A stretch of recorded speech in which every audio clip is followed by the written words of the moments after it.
In the shadow-choked corridors of Terra, among the voxcasters of the Adeptus Astra Telepathica, and in the watch chambers of the Navigators Guild, a single dreadful message emerged, not in words, but in absence. The black ships had returned, every single one of them, empty. No sobbing psyker children, no shackled prophets, no weeping mutants, no prayers screamed to a blind emperor. The silence that followed their return was not bureaucratic. It was metaphysical. Even the warp itself felt thinner, hollower, as if the great tide of souls that fed it had simply stopped. The heart of the Imperium, the very machinery of its soul-devouring order, began to falter. For 10,000 years, these grim vessels had traveled the void, plucking psychers from every corner of the galaxy like cursed fruit. They were hated, feared, but essential. Their absence now, their failure, was not just a logistical crisis. It was the whisper of a greater death, one too vast to be contained by parchment or policy. Somewhere, something had changed. Somewhere, the veil had shifted, and the galaxy would never be the same. There is a kind of ancient horror that comes not from what you see, but from what is simply known. The black ships are that kind of horror. Towering, silent, and without mercy, they are dread reapers in the void, harvesting psychers from the Imperium's countless worlds in an eternal tithe. No official dares question their purpose. No governor welcomes them with joy. When they arrive in orbit, an entire planet holds its breath. They are not vessels of salvation. They are instruments of necessity. Each ship is a fortress prison, part ark, part executioner, brimming with vaults designed to contain and suppress psychic power. Inside their iron walls, thousands of psychers are shackled, sedated, weeping in chains. Most will never survive the journey to Terra. Those who do face one of two fates, consumed in the fire of the Golden Throne or forged into sanctioned weapons of war. The Imperium is powered by faith and corpses, but it is guided by the tortured minds of those it enslaves. These ships operate under the aegis of the Adeptus Astra Telepathica in conjunction with the Inquisition and the Ecclesiarchy. They are above law, above reproach. The captains of these vessels are not ordinary voidsmen. They are psyker hunters, battle-hardened agents trained to survive in the most cursed environments imaginable.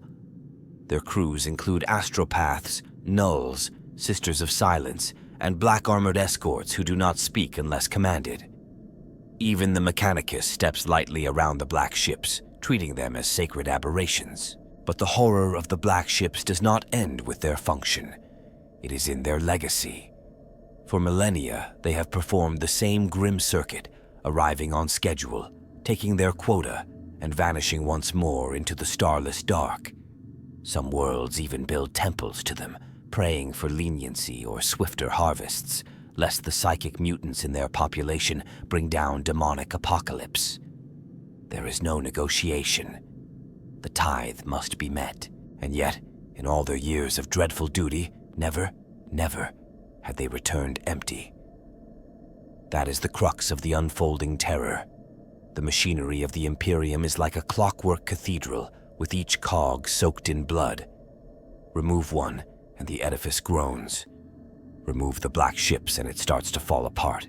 Because the black ships don't just collect psychers. They are the arteries by which the Imperium's lifeblood flows. They feed the Astronomicon, the psychic beacon powered by 1,000 souls each day. They supply the Inquisition with diviners and interrogators, the Astra Militarum with battle psychers, the Astartes with seers and librarians. They fill the ranks of the Scholastia Psychana, who train psychers to serve or to die. Their absence is not a void, it is an unraveling. The technology that binds them, shrouded in secrecy and ritual, has been maintained through rote and fear for ages. Entire sections of their hulls are psychoreactive, covered in sigils that scream in the warp. Inside, anti-psycher tech from the dark age of technology pulses with ghost light, powered by mechanisms few understand and none question. The Sisters of Silence patrol the psycher holds, their blank presence the only thing keeping catastrophic possession at bay. Every journey is a dance on a razor's edge, each landing a confrontation with the darkest truths of humanity's soul. And yet, despite their terror, the black ships are accepted. They are as natural to the Imperium as war and famine. Their purpose is monstrous, but their absence is worse. Without them, entire systems risk falling into psychic anarchy. Without their harvest, the balance is disrupted. Billions die every year to maintain that balance. For them to return with nothing, not a single psyker, shatters the unspoken covenant between terror and order. So the Imperium watches. From the High Lords of Terra to the astropathic relays of far-flung colonies, all eyes turn to the black ships and the message they do not bring. Something has gone wrong. Something ancient and immense. And for once, not even fear seems to know what shape to take. At first, the reaction was disbelief. Administratum scribes checked and rechecked the manifests, scouring the void logs for errors. Vox networks buzzed with demands for clarification. Had the psychers died en route? Were they quarantined? Was there a mistake in the allocation paperwork? But the truth stood grim and unyielding. The ships had never collected their tithe. Not a single psyker, not from any world on their ordained route. The sacred harvest had failed. The black ships do not improvise. Their circuits are charted decades in advance, coordinated by cogitator networks interlaced with psyker trace prediction algorithms, guided by the edicts of the Adeptus Astra Telepathica and sanctioned by the High Lords themselves. Each stop is critical. Each intake contributes to the great flow of human souls into the meat grinder of the Emperor's needs. Every absence is a crisis. An entire voyage without yield is apocalypse. Panic crept slowly, like poison in wine. On 1,000 worlds, governors scrambled to justify themselves. Had their psychers been hidden? Had a rival world sabotaged them? But it was the same everywhere. Where once mutant children had howled from basement cages, there was now only silence. Where once men had whispered prayers to avoid the black ship's scrutiny, they now prayed louder, wondering why they had been ignored. Some worlds assumed they had been spared. Rejoicing erupted in the slums of Imperial Hive 4 Theta on Caphraxis Prime. Street preachers called it a sign of the Emperor's forgiveness. The noble houses of Feranthe launched parades. Then the consequences began. The first signs were small, a surge in unsanctioned psychic incidents, an outbreak of prophetic seizures, a child incinerating her family with a gesture. With no harvests, there were no purges. The natural psychic flux of humanity, always rising, began to boil over. The Departmento Munitorum received frantic reports from governors who could not contain the sudden rise in latent psychers. Normally culled by the black ships, these individuals began manifesting uncontrolled powers. A low hum of fear began to vibrate across Vox networks and astropathic relays. And then came the deaths. On Adraxia Secundus, a minor warp storm flared spontaneously after a psyker choir imploded. On Dors Ultima, a single unsanctioned psyker birthed a minor demon, which slew an entire ecclesiarchal delegation before being banished. Hive cities sealed themselves off, entire noble dynasties fled off-world, and still no black ship came. Meanwhile, the Scholastia Psychana began to hemorrhage strength. The massive fortress academies, which once processed and trained psychers by the thousands, found themselves without new recruits. Training schedules collapsed, sanctioning operations stalled. The screaming never stopped. Those psychers who had survived the last cycle remained, but they were unstable, frightened, and overstretched. The Adeptus Astra Telepathica reacted with the fury of a wounded god beast. Investigations were launched. Blame was flung at rogue astropaths, incompetent planetary governors, even suspected interference from Xenos entities. But the truth remained maddeningly simple. The psychers were gone, not killed, not hidden, simply absent. Theories proliferated like fungi in darkness. Some claimed the Astronomicon had burned too brightly and blinded the warp-born. Others said a new age of strife had begun, an invisible cataclysm devouring psychic potential.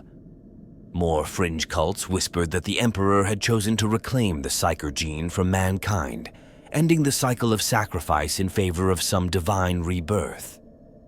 A few, darker still, believed a shadow had fallen over the warp itself, swallowing up potential before it could bloom. But regardless of cause, the result was clear. The Great Harvest had failed. And now the Imperium's ancient mechanisms, built on the assumption of endless psychic blood, began to grind and scream without it. Every minute that passed was a tightening noose, every delay an open wound. If Psykers did not return to the harvest, the systems they fed would collapse, not in decades, not in centuries, but in months. And across Terra, in halls lined with skulls and gold, the High Lords began to meet in longer sessions. The silence of the black ships had become deafening, and in that silence, the galaxy trembled. The Astronomicon had always burned like a second sun, not in the void of space, but in the warp's poisonous ether, a psychic lighthouse powered by agony, fueled by sacrifice. From the Golden Throne, the Emperor's crippled body channeled the souls of 1,000 Psykers each day into this blazing beacon. Without it, humanity would be blind. Warp travel would become suicide. The Imperium would fracture into isolated systems, stranded and howling in the dark. Now the light flickered. It began subtly, unnoticed by most. Astropathic messages took longer to arrive. Warp routes that had once been clear and stable began to twist unpredictably. Navigators, those strange half-human guides, reported moments of blindness, minutes when the Astronomicon vanished from their perception.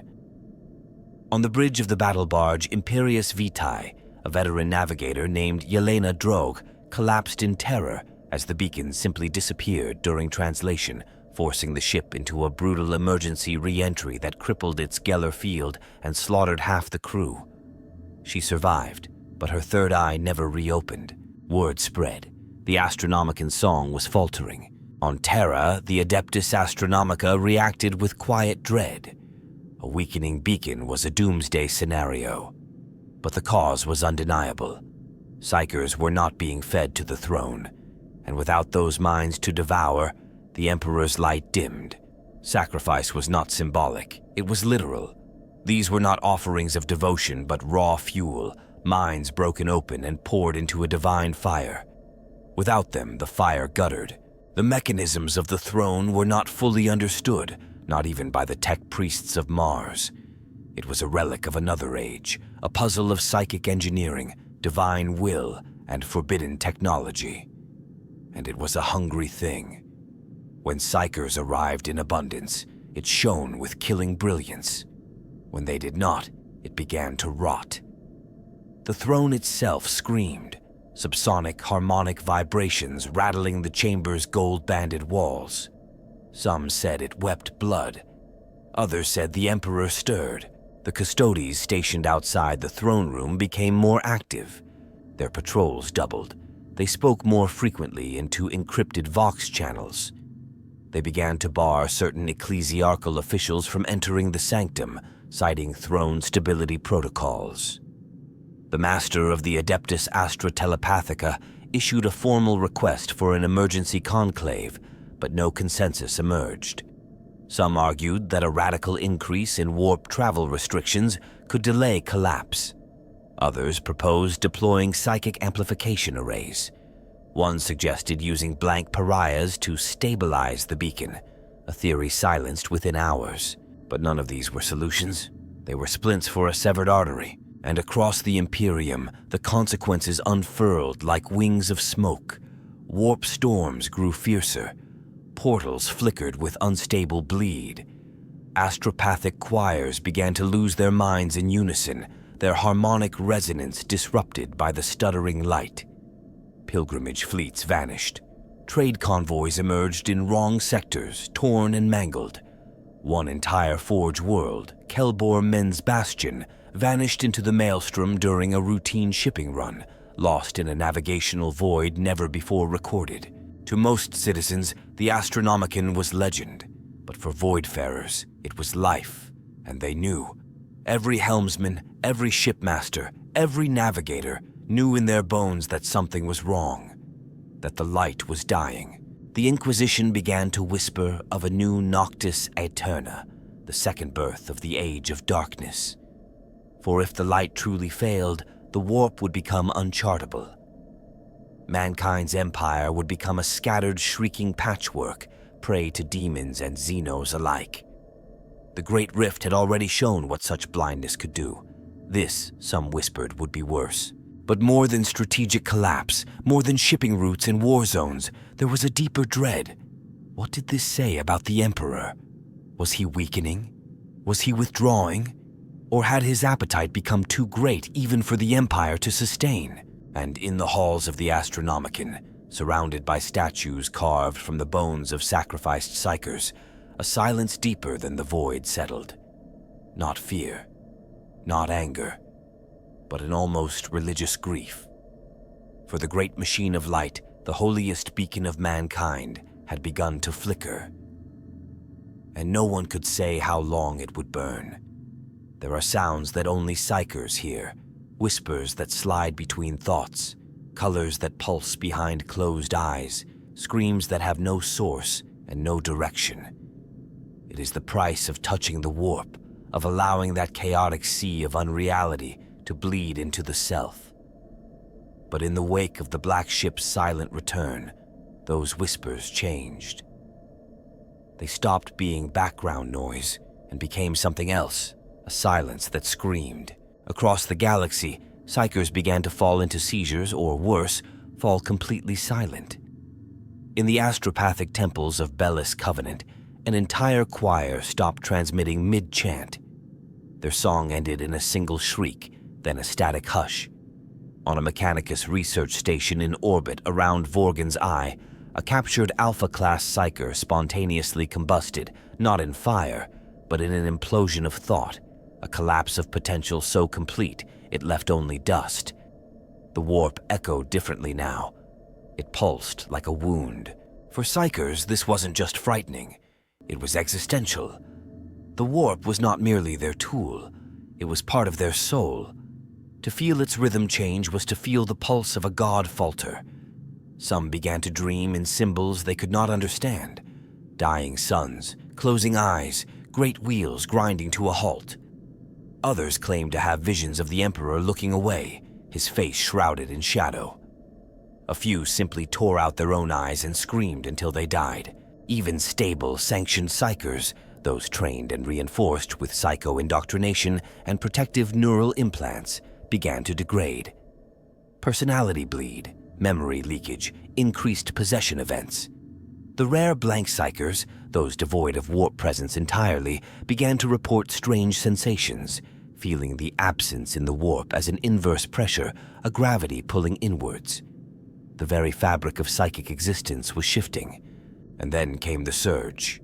Where silence had crept in, now a storm erupted. Demons, once limited to warp faults or major ritual breaches, began to push through smaller cracks. In the underhives of Varna Os, a minor telepath accidentally triggered a warp tear that consumed 3 city blocks. A fleet of pilgrim vessels vanished mid-transit, later discovered adrift near the Eye of Terror, their crews transformed into whispering husks that recited a single phrase. The price was paid. The vault is sealed. This wasn't a thinning of the veil. This was something worse. The warp reacting to starvation.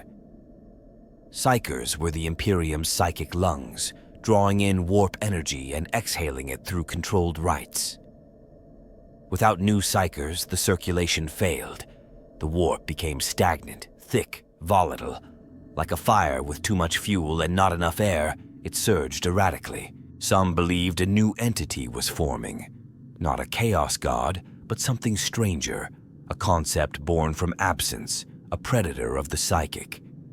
Warp auguries performed on Titan suggested a growing dead zone moving through the immaterium, a region where even demon princes dared not tread. The Grey Knights issued an alert, but found no cause they could name. There was only silence, spreading like ink. Within the Ordo Psychona, panic and revelation collided. Their ranks, those who regulated, trained, and monitored psychers, found themselves overwhelmed. Whole academies reported mass breakdowns, with students lapsing into catatonia or exploding in uncontrolled bursts. In one instance, a librarium facility imploded entirely, its memory archives erased not just physically, but psychically, as though their existence had been eaten. The theories grew darker. Was this a backlash from the warp itself, punishing the Imperium for its excess? Had the Emperor, in some final act of divine will, shut the flow of psychic souls? Or had some ancient enemy, long buried, awoken to sever mankind's connection to the warp? The Psychers knew something had changed. Not just politically, not just logistically, but cosmically. They could no longer be who they were meant to be. The warp was still there, but wrong, broken, bleeding, and they were its wounded. Where once they had been feared as weapons, tools, or threats, now Psychers were objects of terror because they represented the unknown. They were the first to feel the unraveling, the first to suffer, and perhaps the first to be claimed by whatever force now watched the Imperium with unseen eyes. The Golden Throne is not a seat. It is a furnace, a crypt, a machine god's altar that devours 1,000 Psychers a day, their minds torn apart and their souls siphoned into the dying embers of a god emperor's will. The Imperium calls it sacred. It is sacred in the way that starvation is sacred to the starving. It is worshipped because without it, all ends. But now it hungers. Within the depths of the Imperial Palace, buried beneath kilometers of vaults and cathedrals, the throne roared in silence. Tech priests of the Adeptus Mechanicus performed their rites with increasingly frantic reverence, their incantations laced with error correction and fear. The daily sacrificial quota had not been met for weeks. The pools where the Psychers were bathed before consumption were empty. The processing units, designed to flay minds while preserving psychic essence, sat idle, and the throne noticed. No official declaration was made. The High Lords would never admit such fragility. But the symptoms were clear. Vox canticles broadcast across Terra's inner sanctum became erratic. Power fluctuations surged through the palace's anti-warp shields. The sensorium domes began to emit dissonant frequencies, as if the Emperor's very thoughts were distorting. The custodies were the first to react. These golden sentinels, more statue than man, began to circulate through corridors once long abandoned, inspecting wards and seals untouched for centuries. Some said they were preparing for a breach. Others whispered that they were guarding something stirring beneath the throne itself. There were changes, too, in the corpse of the Emperor. Reports, never confirmed, never denied, spoke of twitching fingers, moments where the stasis field wavered. One acolyte, assigned to record psychic telemetry from the throne's nexus, tore out his own throat after writing a single word 1,000 times across the walls of his chamber. Hollow, the Mechanicus began suggesting alternative sacrifices. Some offered the possibility of draining non-psychers, flooding the throne with raw biological essence. Others proposed harvesting Astartes librarians, souls strong enough to sustain the beacon in the absence of mass tithes. The ecclesiarchy recoiled in horror, calling such measures heresy. But the hunger deepened, and not only on Terra. On Mars, a series of psychic null spikes disrupted communication with the Red Planet's inner forge nodes. The Archmagos biologist declared a sanctified contagion of logic, a thinly veiled admission that the machine spirits themselves were experiencing terror. The throne's resonance echoed across the Mechanicus's noosphere, causing feedback loops in sacred cogitators and burning out thousands of logic engines. One transmission, captured by inquisitorial Vox ciphers, revealed something more disturbing, a signal from the throne that was not part of the known liturgy. A pulse in binary, broadcast in a pattern that resembled ancient neural code, too old and complex to be Terran. The Inquisition has since sealed the data. Some believe it was a call, others believe it was a warning. The few psychers still alive within the Imperial Palace became the canaries in the coal mine. Those who once guided the throne's focus began to scream without ceasing. Some fled into the maintenance tunnels beneath the Sanctum Imperialis, clawing at walls, babbling of the sleeping dark and the undoing breath. Others simply died, their bodies unharmed, their minds inverted. There are rumors, of course, always rumors, that the throne itself is changing. Not in appearance, but in function. That what once was a beacon may now be a cage. That the Emperor is not merely being fed, but is resisting, consuming too quickly, destabilizing. That what lies at the center of mankind's god machine is no longer just him, but something more, or less, or other. And still, no psychers come. Still, the black ships return with nothing. The hunger grows. And now, in the deepest dark of the Imperial dungeons, guarded by gene-forged monstrosities and watched by blank-eyed scribes, the question begins to surface. Not spoken, not written, but felt. What happens when the throne dies? Not with a bang, but with a growl. Faith in the Imperium is not gentle. It is a weaponized ecstasy, forged in fire and preached through blood. The ecclesiarchy has always been both shield and lash, comforting the masses while keeping them obedient, preaching the Emperor's divinity with flame and chains. But the Black Ship's failure struck at a foundational truth of the Imperial Creed. The Emperor demands sacrifice. And now he seemingly rejects it. Across shrine worlds and cathedral fortresses, sermons changed. At first, they grew more desperate. Preachers blamed the people for their sins. They called for stricter purity laws, longer penitence marches, more frequent flagellation. In the Cathedral of the Bladed Saint on Ralvar's Hold, the entire populace flayed themselves raw for a week, seeking forgiveness for a psyker harvest that had never even arrived. The Emperor, they said, was angry. And his anger came in silence, but others began to whisper heresy. Some priests claimed this was not anger, but a sign that the Emperor had transcended, that the psyker tithe was no longer necessary, that the galaxy had entered a new age of holiness.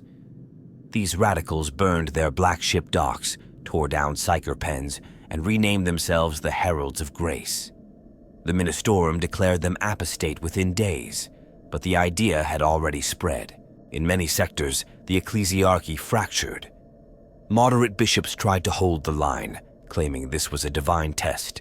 Extremists surged forward, demanding mass sacrifices to reignite the harvest. In the Solarscape Basilica on Navara Prime, 10,000 innocents were thrown into pyres in a single night. The light of the Astronomicon flickered anyway. Pilgrimages increased tenfold. Planets with known miraculous history were overwhelmed. At the throne monastery of Thrax, 500 million supplicants arrived within 3 months, turning the holy grounds into a wasteland of tents, starvation, and devotional cannibalism. Martyrs carved the Emperor's name into their flesh. Flagellants marched until they bled to death. But the silence remained. Even among the high-ranking cardinals, a schism took root. The Canonist Primus of Hadrian's Gate proposed an Age of Silence doctrine, suggesting that humanity should embrace the absence of psychic voices as part of the divine will. She was assassinated by a Sisters of Battle Kill team within hours, her body desecrated by burning incense and scripture nails. The sisters themselves were not immune. Some wept openly during prayers, claiming they could no longer feel his presence in the warp. Others doubled down, launching purges against suspected psychers, witches, or deviants, anything that could be scapegoated. Orders clashed in isolated cathedral worlds where one convent would claim the Emperor's voice while another declared it false.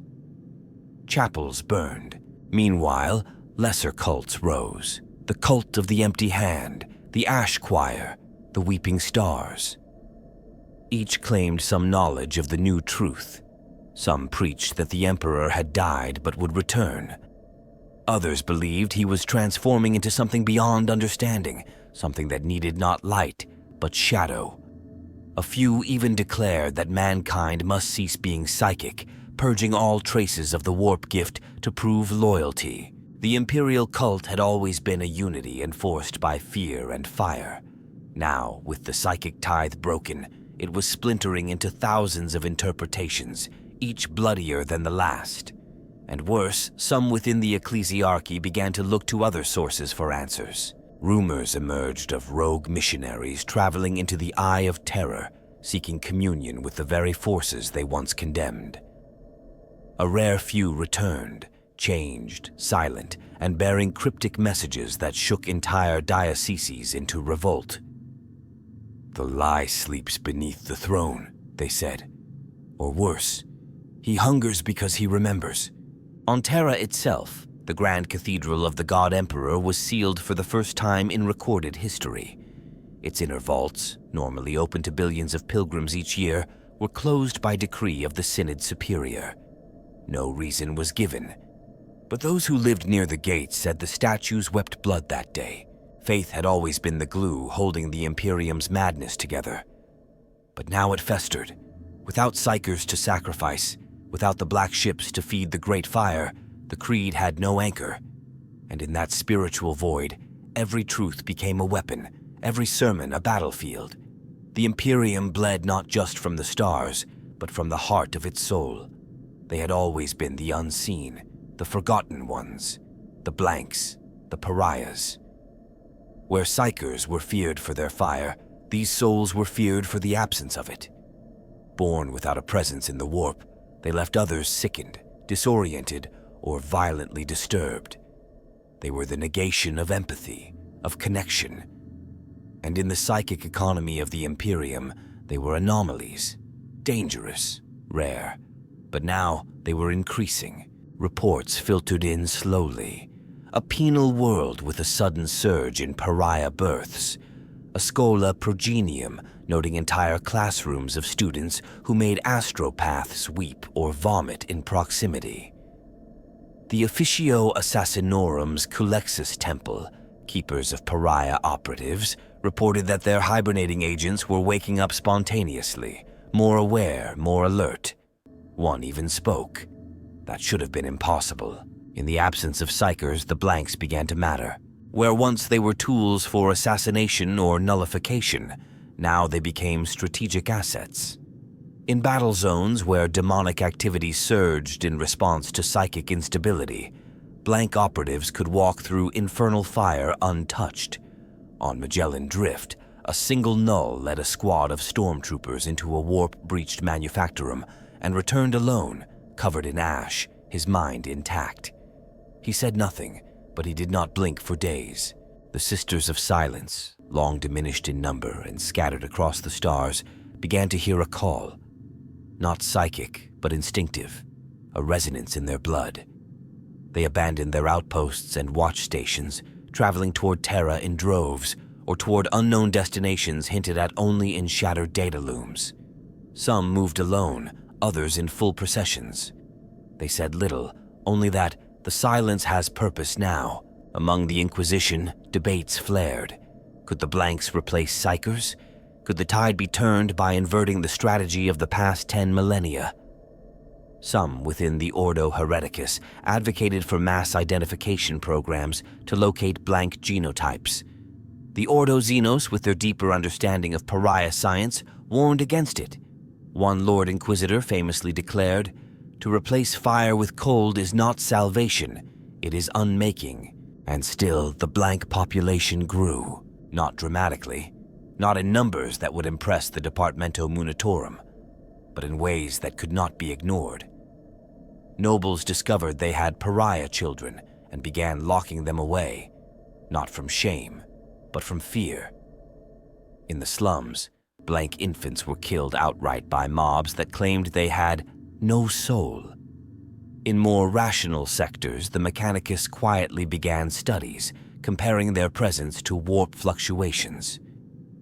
The results were inconclusive, but disturbing, because the blanks didn't just disrupt psychic power.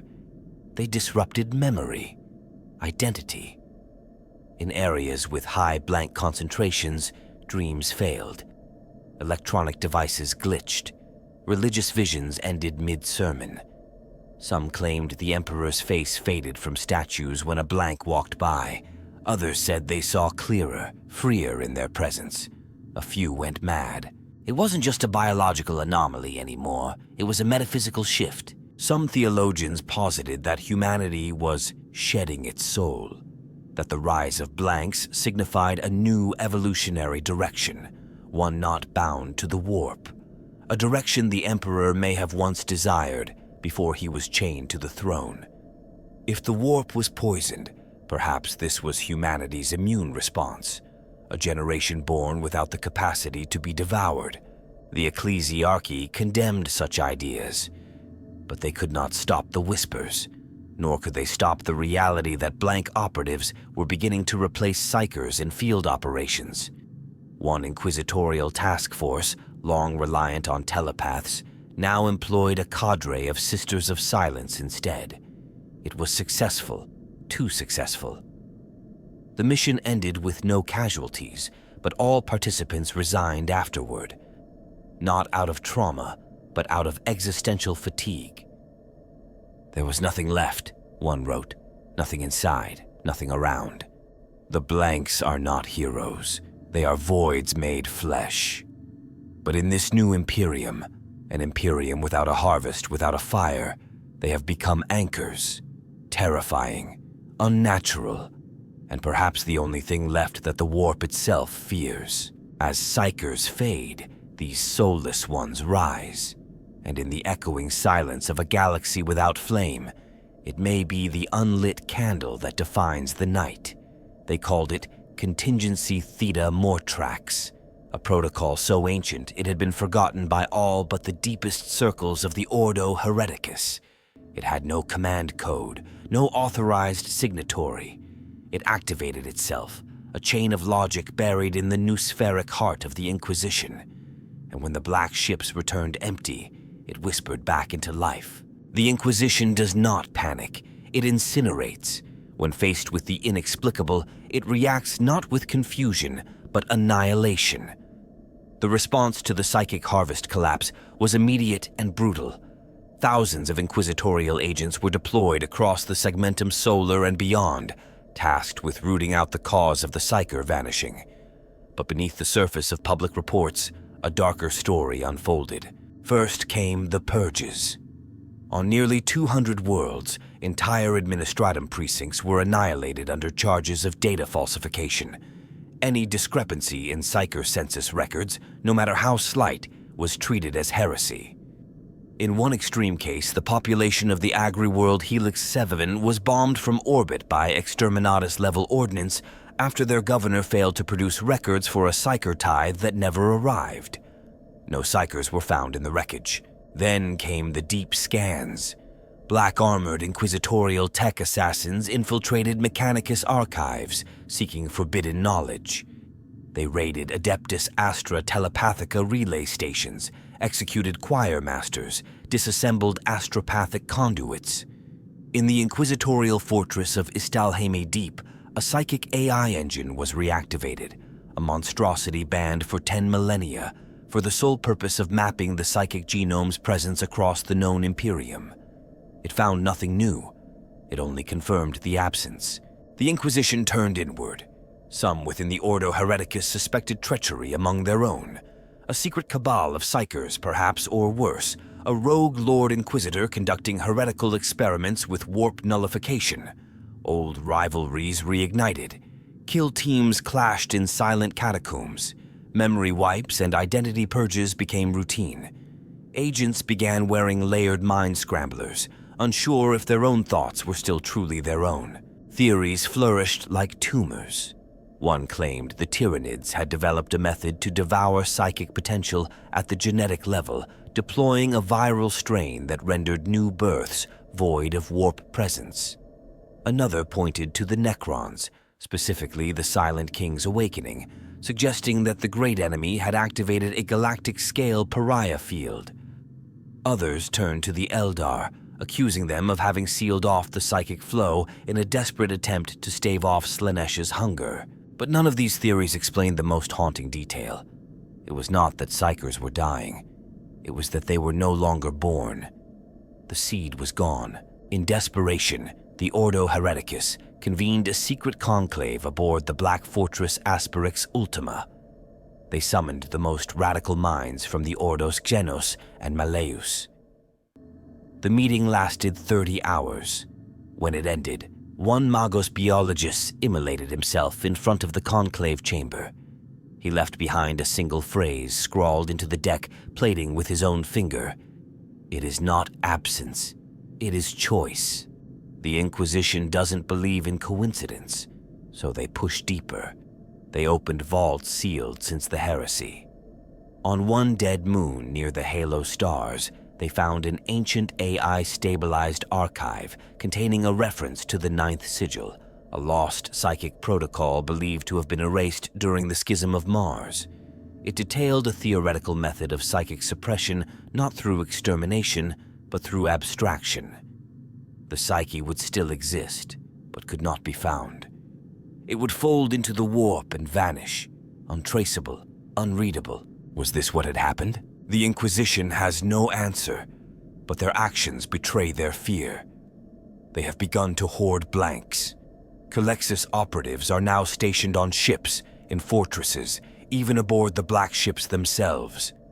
They have declared entire hive worlds to be psychic quarantine zones, sealing them under martial law. On some worlds, psyker births are now considered impossible and are being reported anyway. False positives, ghost signals, or something else? The Ordo Hereticus continues its hunt. They burn worlds. They silence witnesses. They interrogate the very warp. But in the end, they face a horror that no purge can erase. What if the psykers did not vanish? What if they simply refused to be found? The galaxy beyond the Imperium does not sleep, and it certainly does not remain indifferent. Xenos species, ancient, alien, and arcane, felt the shift long before most humans even knew to fear it. The moment the black ships returned without their tithe, silent and hollow, ripples pulsed through the void. Each race, each empire, each scattered collective reacted not with confusion, but with grim understanding. Something profound had changed. The Eldar were the first to act. Among the craft worlds, the Farseers had long walked the tangled skeins of fate. But now, their paths ended prematurely, as if cut by unseen shears. Predictions failed. Prophecies curled into ash. The Rana Dandra, the mythical final battle between order and chaos, grew closer in all timelines. Some Farseers screamed themselves into comas, their runes blackened. Others fell silent, staring into crystal pools that no longer shimmered. The Bonesingers began sculpting tombs instead of weapons. On Ulthway, Eldrad Ulthron vanished for 7 days. When he returned, his face was carved with unfamiliar sigils, and his voice carried the weight of an emotion no Eldar had ever dared express: uncertainty. He declared a silent exodus to the edge of the galaxy, leading a great host into uncharted space, seeking a force he would not name, but called the source that breathes backwards. The Dark Eldar, too, responded. Kamara shuddered, not from within, but from a pressure without. For centuries, they had fed on agony and excess, delighting in the pain of psykers. Now their prey diminished. The warp tides that once sustained their mad revels began to feel sickly. Fewer victims meant less sustenance. But it was more than starvation. It was terror. The demonic pacts they made began to fail. Some homunculi screamed when they tried to bind souls that no longer burned. They found themselves harvesting blanks, an act so taboo it drove some into madness. The orcs barely noticed the change at first. Psykers were amusing fireworks, unpredictable but entertaining. But even the Wach began to feel different. Warboss Krungrak's skull shatter, famous for his warp storms of shouting, found his weird boys exploding violently mid-battle. Some orcs started seeing visions of quiet, of dark fields where no war could grow. It made them think, and that alone was a horror. Krungrak died quietly in his sleep, something no orc had ever done. His boys burned his corpse in fear. The Necrons stirred in ways no one had predicted. On tomb worlds that had been slumbering since the war in heaven, new protocols activated. Pylons reawakened. The Silent King altered his trajectory. And in the ruins of one Blackstone fortress, a single Necron lord recorded an anomalous phenomenon, a void in the warp where psyker signatures had once existed, now replaced by patterned anti-presence. Some believe the Necrons were not surprised. Some believe they had been waiting for this exact moment. Perhaps they even caused it.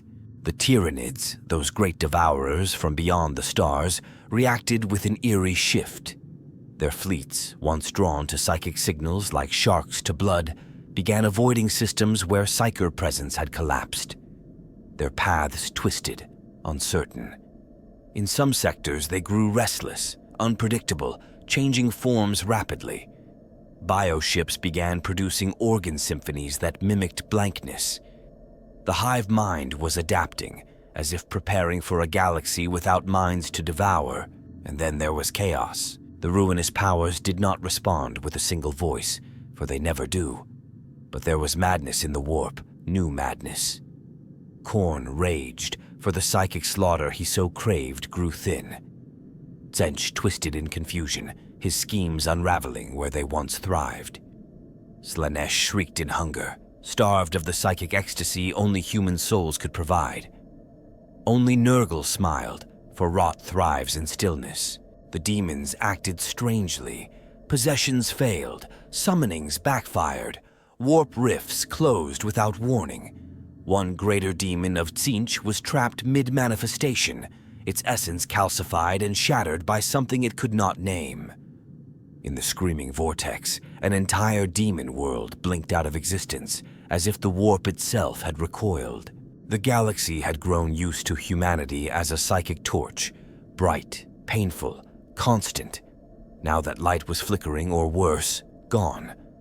And all who watched, from the oldest god to the lowliest alien, felt it. The fire was out. Something colder was rising, and they too would have to adapt, or perish in the silence that followed. In the labyrinthine archives beneath Mars, where dust weighs heavier than atmosphere and thought itself must pass through layers of rite and code, the answers began to stir, or at least fragments of them. The tech priests of the Omnissiah, those red-robed adepts more machine than man, turned their logic engines toward the mystery of the vanished psychers. What they found was not clarity, but echoes. It began with recovered data from the forgotten vaults of the binary catacombs, a data sphere fragment labeled only as the 9th sigil. Encrypted in triple-blind sigils and recorded in a neural cipher keyed to extinct brainwave patterns, it had been cataloged and ignored for millennia. But when it was accidentally accessed by an errant magos during a system-wide psi absence diagnostic, the file unlocked itself. The 9th sigil was not a tool, it was a wound. It theorized that psychic potential was not bound to individuals, but to a collective human waveform, the soul web. Under normal circumstances, psychers manifested when this waveform reached harmonic thresholds of intensity. But if a negative field were introduced, an inverse resonance of anti-psi, the waveform could be disrupted across entire genetic populations. Not killed, not suppressed, just muted, as if someone had inverted the music of humanity. The source of the theory? Unknown. Some suspect it originated during the Age of Strife. Others believe it may have been seeded by a surviving shard of the Men of Iron. A few, whispering in binary, suggest it was written by the Emperor himself as a last contingency. But it wasn't just the 9th sigil. On Titan, the Grey Knights unearthed a pre-heresy tome long thought corrupted. Titled Etheric Silence, the gene of denial, it described a lost psychic condition, the quiet soul, which could render entire bloodlines resistant to warp resonance.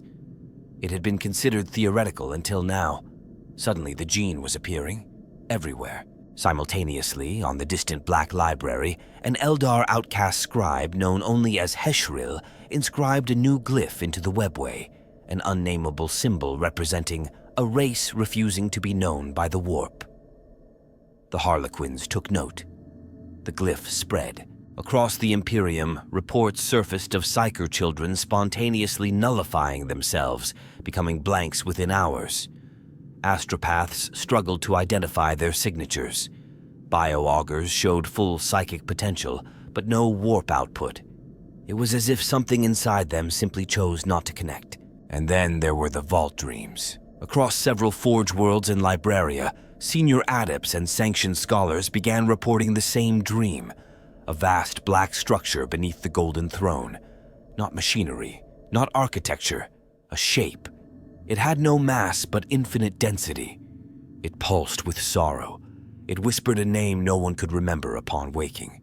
Was this some buried component of the throne? A weapon? A failsafe? Theories ran wild that the Emperor had encoded a psychic withdrawal into the very genome of mankind to be triggered when his need grew too great. That the warp itself had turned on humanity, enacting an ancient curse. That a forgotten god, older than chaos, older than the stars, had awoken beneath Terra, and that this was not suppression, but consumption. The Ordo Chronos, long thought extinct, was rumored to have reappeared briefly on Hydros Beta, claiming the future had collapsed into a single point of entropy. The Psyker harvest had been the dam. Its failure was the flood. In secret meetings, High Inquisitors and Mechanicus Archmagi began to use the term psychic recession, not as a metaphor, but as a galactic event. The Psyker Age might not be over, but it was in remission. Humanity's brightest fire had been dimmed. Whether by accident, design, or ancient doom, it no longer mattered. The knowledge spread in whispers, encrypted relays, and prophetic madness. Everyone who truly knew fell silent in some way. Some by death, others by erasure. Still more by a haunting sense that if they spoke, they would draw attention from something. And so the Imperium gazed deeper into the dark, not seeking answers, but trying to remember what the question had been. Because the truth was not that Psykers had vanished. The truth was that something older than fear had reached into humanity's soul and pressed mute. The Imperium was not built to last. It was built to burn forever. A machine of sacrifice, worship, and control, powered by the blood of Psykers, fueled by the screams of the gifted and the damned. The black ships were not logistics. They were theology. Without them, the rhythm falters. The grim song of 10,000 years stutters on its final note. What does a galaxy without flame become? It becomes quieter. Not in peace, but in stillness. That terrible kind of stillness before a storm or after an apocalypse. In the far reaches of Segmentum Obscurus, astropathic traffic slows to a crawl. On the hive world of Krellin Vox, the last remaining Psyker dies mid-sentence, leaving his soul lantern to flicker alone. In the void, navigators drift in ships whose charts no longer lead anywhere. The warp is not calmer, it is hungrier, more confused, like a predator deprived of prey. The Age of Flame is ending, and yet the Imperium does not fall. It adapts, slowly, painfully, like a titan dying on its feet. It reshapes itself. Blanks replace Psykers in some roles. Astropathic chains are rebuilt with relay nodes that rely on signal repetition, not soul channeling. The Ecclesiarchy crafts new dogmas, declaring this a penance age, the time when humanity must walk in shadow to prove its faith. The Adeptus Mechanicus deploys crude psychic simulation engines, massive mechanical throats that scream in binary toward the warp, hoping something hears them. On Cadia Secundus, rebuilt from rubble and regret, a new regiment is formed. Not Psykers, not blanks, something in between. Humans altered to emit psychic echoes without being touched by the warp. Half science, half sacrifice.